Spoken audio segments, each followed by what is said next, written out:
بسم اللہ الرحمن الرحیم۔ رب ذوالجلال کے بابرکت نام سے شروع کرتا ہوں، جو دلوں کے راز خوب سے خوب تر جانتا ہے۔ آپ سبھی ناظرین و ناظرات کو اسلامی سبق آموز چینل میں دل کی اتاہ گہرائیوں سے خوش آمدید اور خلوص برا السلام علیکم ورحمۃ اللہ وبرکاتہ۔ کتابوں میں ایک طالب العلم کا واقعہ لکھا ہے کہ وہ دلی کے ایک مدرسے میں پڑھتا تھا، مگر کسی مسجد میں رات کے وقت قیام کرتا تھا۔ رات کے وقت قریبی محلے میں ایک لڑکی اپنے رشتہ داروں کے یہاں کسی کام کی غرض سے جا رہی تھی کہ اچانک فرقہ وارانہ فساد ہو گیا۔ لوگوں کا ہجوم اور کشت خون کو دیکھ کر وہ لڑکی گھبرائی اور مسجد میں داخل ہو کر پناہ حاصل کی۔ عشاء کے بعد کا وقت تھا۔ طالب العلم اس کو دیکھ کر گھبرایا اور اس سے معذرت کی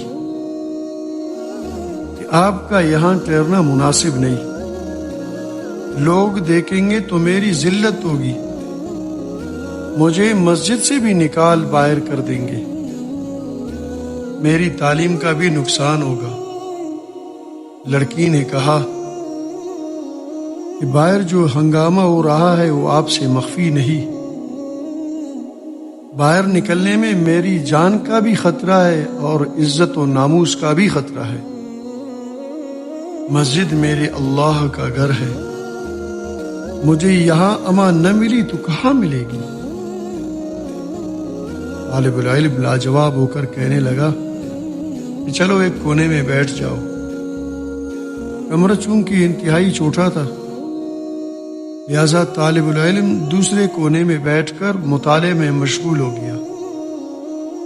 مطالعے کے دوران بار بار اپنی انگلی چراغ کی بتی پر رکھ دیتا۔ ساری رات اسی طرح گزاری۔ لڑکی دوسرے کونے میں بیٹھی یہ سب ماجرا دیکھتی رہی۔ جب صبح قریب ہوئی، طالب علم نے کہا فسادی اپنے اپنے گھر چلے گئے، اس وقت راستہ صاف ہے، آپ چلیے میں آپ کو گھر پہنچا دوں۔ لڑکی نے کہا کہ میں اس وقت تک نہ جاؤں گی جب تک آپ مجھے اس کا راز نہ بتا دیں گے کہ آپ بار بار انگلی چراغ کی بتی میں کیوں رکھ دیتے تھے۔ طالب العلم نے کہا کہ آپ کو اس سے کیا غرض؟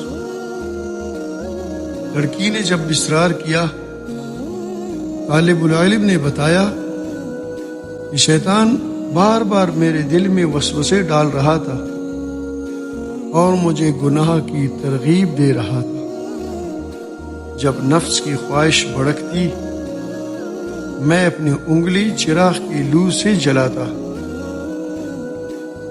اور اپنے نفس کو مخاطب کرتا، یہ نفس تو دنیا کی آگ کی تکلیف برداشت نہیں کر سکتا، بھلا اس جہنم کی آگ جس کی آگ کو اللہ رب العزت نے جلایا ہو، اس کو تم کیسے برداشت کر سکو گے؟ لڑکی یہ سن کر حیران ہوئی اور گھر چلی گئی۔ گھر جا کر اس نے والدین کو سارا قصہ منوان سنایا۔ لڑکی کا والد بہت دیندار اور مالدار تھا، لڑکی بھی ماں پارا و ماں جبین تھی۔ بڑے بڑے مالدار لڑکوں کے رشتے آ رہے تھے، مگر لڑکی نے والدین سے کہا کہ اگر آپ اس طالب علم سے میرا نکاح کر دیں تو میں ساری زندگی اس کی خدمت کرنا اپنی سعادت سمجھوں گی۔ چنانچہ طالب العلم سے اس کا نکاح ہو گیا اور وہ اس گھر کا مالک بن گیا۔